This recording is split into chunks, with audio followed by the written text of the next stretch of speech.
Come on, 2, 3.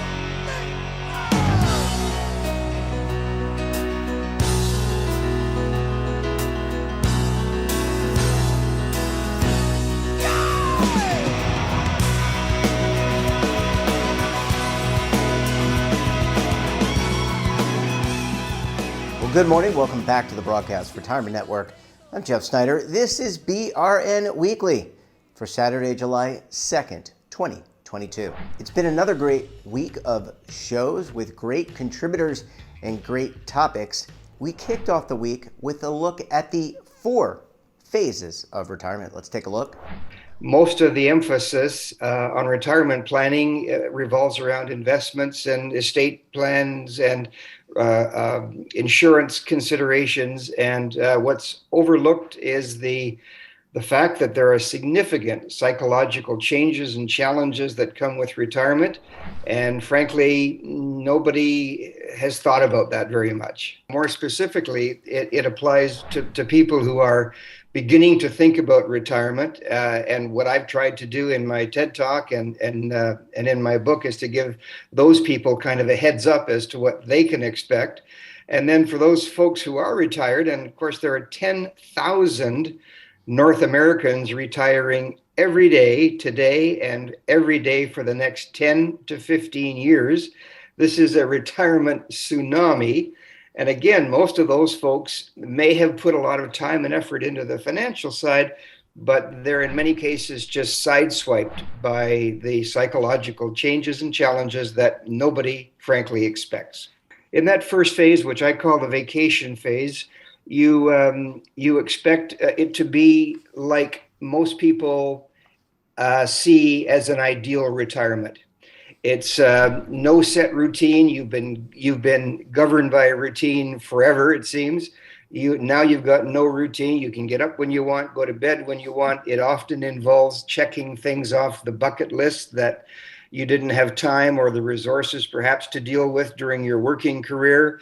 It's the idea of fun in the sun, of vacations, of a new sports car, working on your golf game, working on your pickleball game. Maybe you buy a place in a warmer climate. That's the view that most people have of an ideal retirement. And the truth is, it lasts for probably a couple of years. And then, believe it or not, we miss our routine, we get bored, and we say to ourselves, is that all there is to retirement? Back in 1950 in North America, average life expectancy was about 68 years. So people could kind of dawdle over to their rocking chair and spend the last 3 years. Now, as you say, with changes in life expectancy, it's quite likely, quite possible that many people who might be listening or watching today will live up to 1/3 of their lives in retirement. What a massive change that is. And so you have to have plans for that 1/3 of your life. It can't be all about golf every day. It just cannot be. There's something more to it than that. And that's what a lot of people struggle to find. What I've discovered, Jeffrey, is that the next phase is what I call the phase where we feel loss and we feel lost. There are 5 significant losses that most retirees feel in phase 2.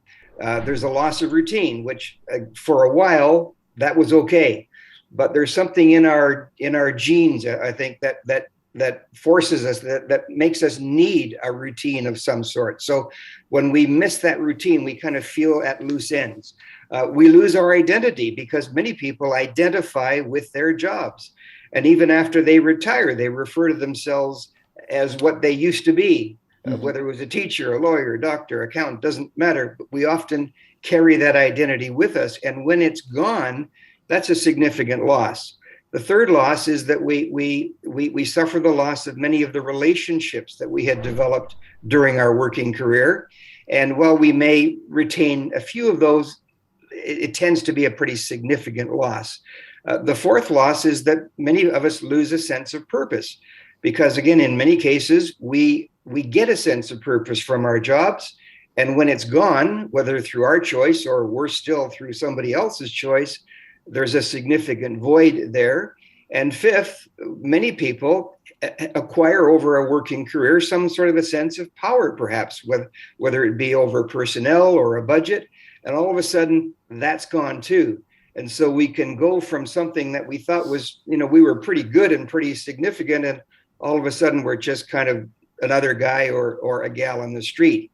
Now, to make it even worse in phase two, we often kind of run up against the 3Ds as well.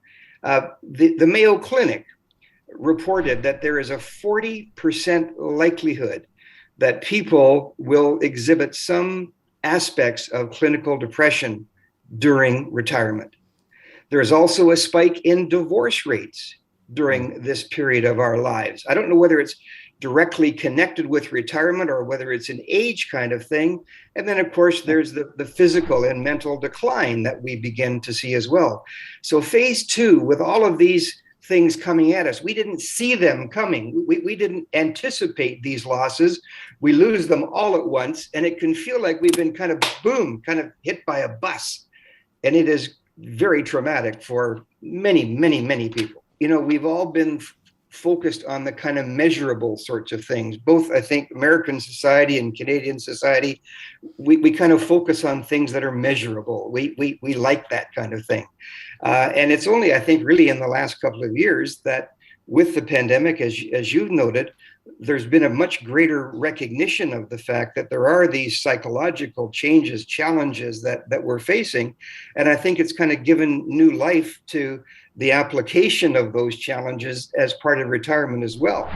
Next up, we discussed how to give the elderly a better quality of life. Let's take a look. I was lucky enough to have 3 of my great-grandmothers babysit for me and my siblings when I was a little kid. And but probably the most influential person was a woman named Lucille Curtis, who I serendipitously landed in her yard literally as a college student. I started doing yard work for her, and she was 85 years old. I got to know her well. It turns out she was the first woman ever to work in the Foreign Service. She was just incredibly intelligent, well-traveled. She had rode the rails for women's suffrage back before women had the right to vote.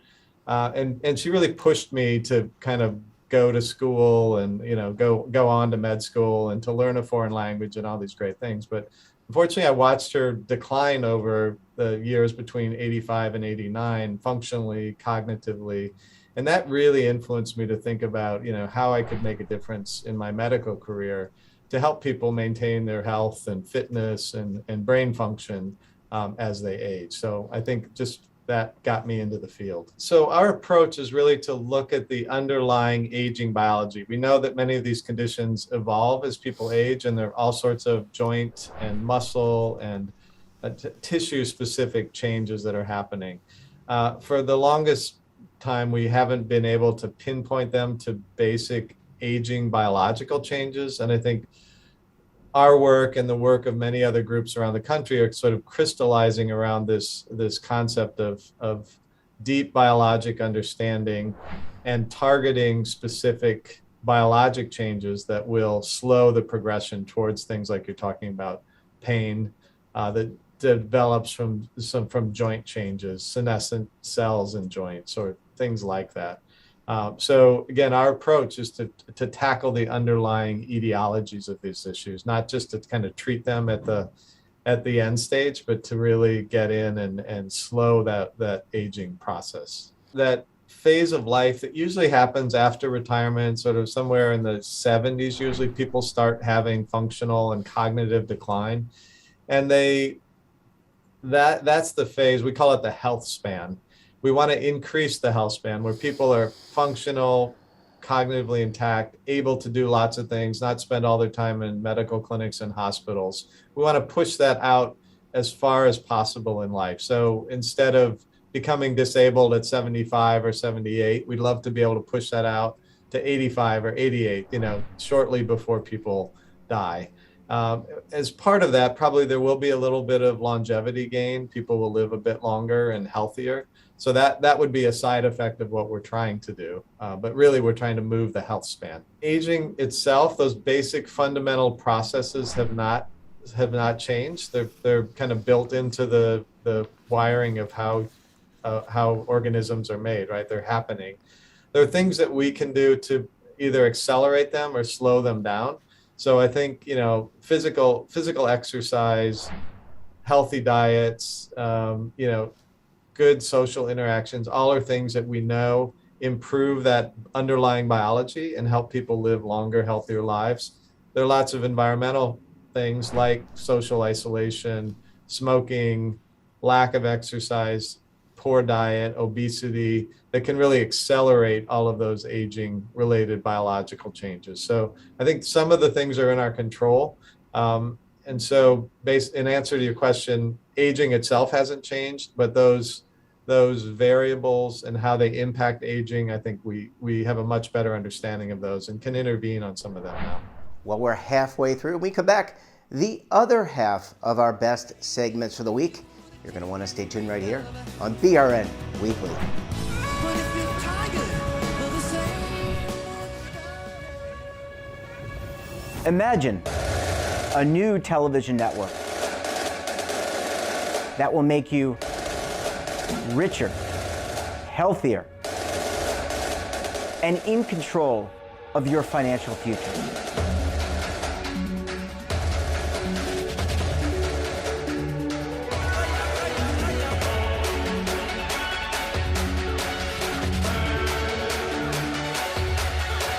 This network is for the policewoman in Nashville, Tennessee, the baker in Dubuque, Iowa, the teacher in Lexington, Kentucky. We want to make the idea of savings and retirement culturally relevant. But what do you see as a defining issue of the midterms? Especially for the smaller businesses. I mean, they are the lifeblood of the American economy.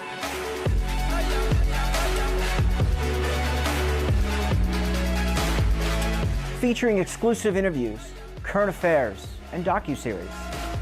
33 years old, you retired early. The philosophy is money only matters if it helps you live a life that you love. But you got to start thinking about retirement as soon as you get in. The Broadcast Retirement Network will drive very high engagement with premium partnerships. So this isn't retirement and savings for your parents or grandparents. This is for all Americans. And we're going to change the way you think about money.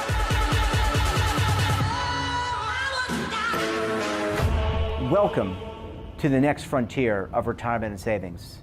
This is BRN, the Broadcast Retirement Network.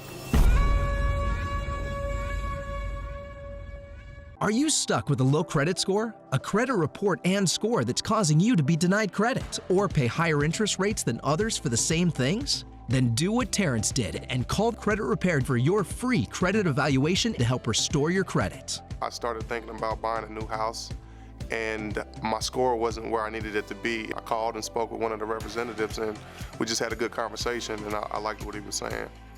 Just one call for his free credit evaluation was all it took to start back on the track to repairing his credit. I'm seeing the deletions and I'm getting the report, so I know something's being done.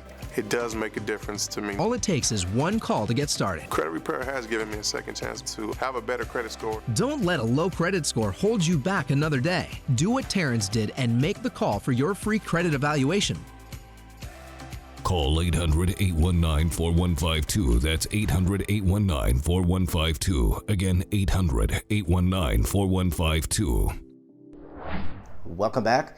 This week we also discussed PTSD and a new clinical trial of using psychedelics to treat our nation's veterans. Let's take a look.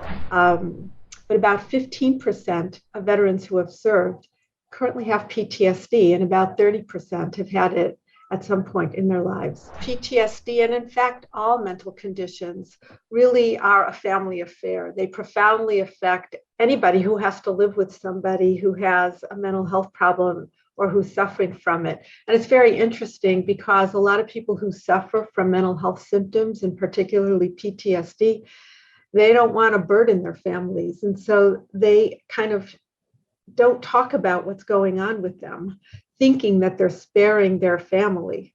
But oftentimes this avoidance of going inside yourself can sometimes also be a problem because everybody senses that your mind is somewhere else and that you're not fully engaged with what's happening in the here and now. PTSD requires kind of an approach where a lot of things have to happen. The fundamental idea is to revisit the trauma and process the traumatic memory. And for people that have PTSD, PTSD is fundamentally about the fact that you don't have control over the memory. And when you have memories of trauma, they often come with a physiological fight or flight response.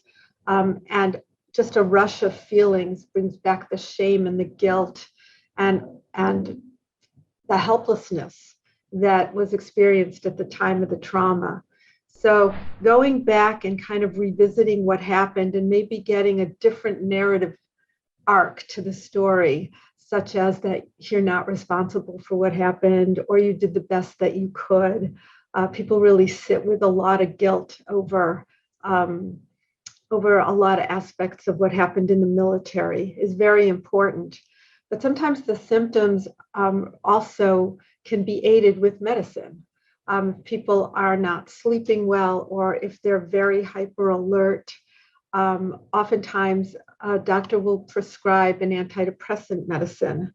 But it's very difficult to treat this condition because talking about traumatic memories is not as simple as you might think. And this idea and the general reaction of people when they engage in that process is, this is going to make me feel a lot worse. I don't want to go there. I want to just forget about what happened. And often medicine is used in order to numb very raw feelings and help people really to sometimes avoid the traumatic memory. So a lot of patients get into this loop where they don't really want to talk about the trauma in a real way because it's very distressing. But they also don't necessarily want to keep taking antidepressants for the rest of their lives, even though many times the antidepressants do help numb the symptoms. When we talk about psychedelics, we're talking about drugs that are really mind manifesting. That's literally what psychedelics means. And what that means is that you experience a change in your normal state of consciousness. Now, historically, we have defined psychedelic drugs in terms of properties that I think are pretty scary, like the hallucinogens, they're sometimes called. And that really refers to the fact that you can have perceptual distortions on some psychedelic drugs, but they're more things like experiencing colors more vividly or hearing sounds more acutely.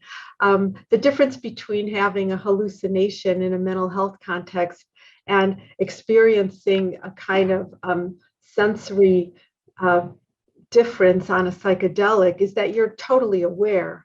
In the latter case, that you're seeing something because of the influence of a medicine. When people hallucinate in the context of a psychotic disorder, they don't necessarily know that this isn't reality. So taking a psychedelic drug does afford you the opportunity to have a perception or an experience that you might not otherwise have. Often you look at things and see a lot of beauty in them. For example, you feel like you're a part of nature, or you have a revelation, which is called a noetic experience, this idea of going beyond your usual insight to understanding some sort of truth. And some people have a mystical or a religious experience where you kind of know that there's more than just what is here in the here and now.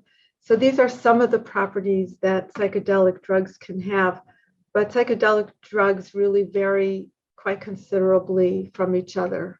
So I would give a different answer based on the specific drug. Basically, what motivated us to begin doing a clinical trial was that the FDA declared MDMA-assisted psychotherapy to have breakthrough designation, which means that the FDA considered the prior trials that had occurred in phase 2 FDA trials to have results that were superior to the current treatments that are being used for PTSD. And since we care very much about delivering the highest standard of care to veterans, and we've been committed to the study of PTSD for more than 3 decades here at the Bronx VA, we didn't see how we couldn't study the efficacy of these medicines for PTSD. And finally, small differences in mutual fund fees can have a significant impact on Americans' retirement savings. Let's take a look. Well, fees matter. Even seemingly small fees matter because with retirement savers, they're holding their assets for a long period of time, decades in many cases. And those seemingly small fees can really take a bite out of those savings. They can erode savings over time. So it really does make a difference. So we have focused a lot of our research on accumulating assets, trying to gain assets, gain access to retirement plans and things of that nature. But it's also about preserving assets. So holding on to what you've saved. A lot of Americans are not saving a lot, even when they have access and when they're participating. So, really trying to hold on to every dollar that they have. We know that expenses in retirement can be very high. Healthcare expenses, we're talking hundreds of thousands of dollars. So even, losing $10,000, $20,000, $30,000 to fees can really have a big impact on people's financial security in old age. To make it even more complicated, even within one mutual fund, there can be several different kinds of share classes, and they often have a letter attached to them, like A or C or R. What we did in our research was, as you suggested, sort of group them together into institutional, where institutions like retirement plans, state pension funds, and the like, that have buying power. They bring scale.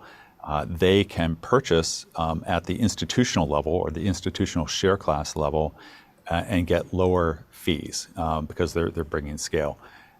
Other share classes we group together into the retail share, where those are really designed for the individual investor, whether that's a retirement saver or someone off the street just saving in a mutual fund.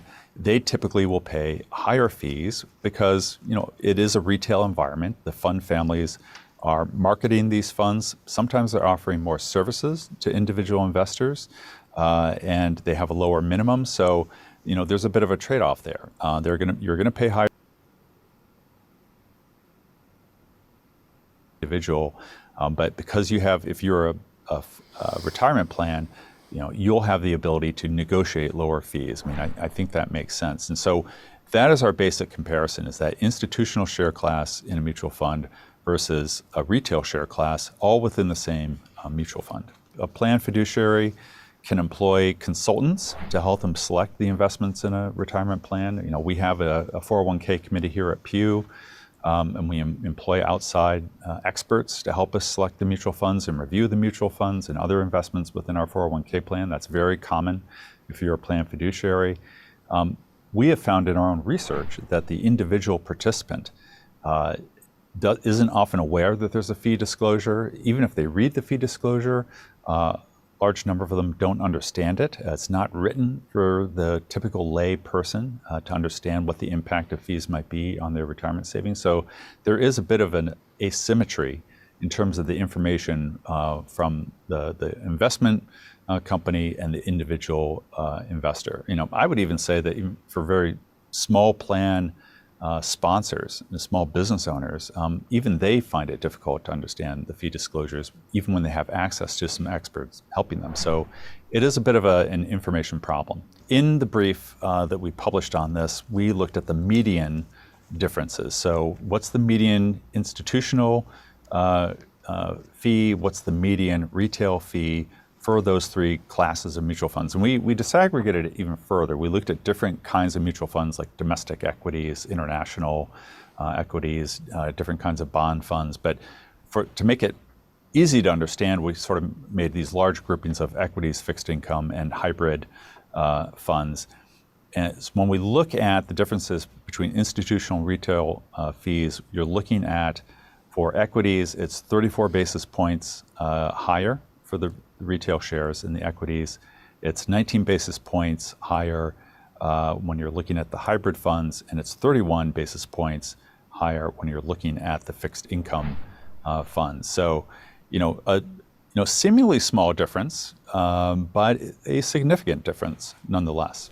And that wraps up this episode of BRN Weekly. Have a topic of interest, someone you think we should talk to, drop us a line. And don't forget, for all the latest security news and lifestyle, wellness, finance, tech, so much more all in one place, check out today's edition of our daily newsletter, The Morning Pulse. Want to search our archives, check out our latest content? We'll visit our website and, of course, our streaming partners. We're back again tomorrow for another edition of BRN Sunday. I'll be joined by members of the media, academia, and financial services as we analyze all the news and events for the week. You're not going to want to miss it. Until then, I'm Jeff Snyder. Stay safe, keep on saving, and don't forget, roll with the changes. Waiting here for you to take and drink of. But if you're tired,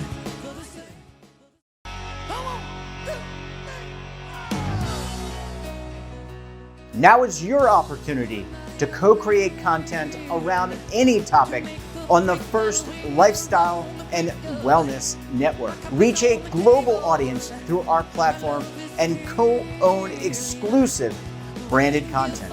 All of our programs are available on demand and also as audio-only podcasts, so you can take us on the go.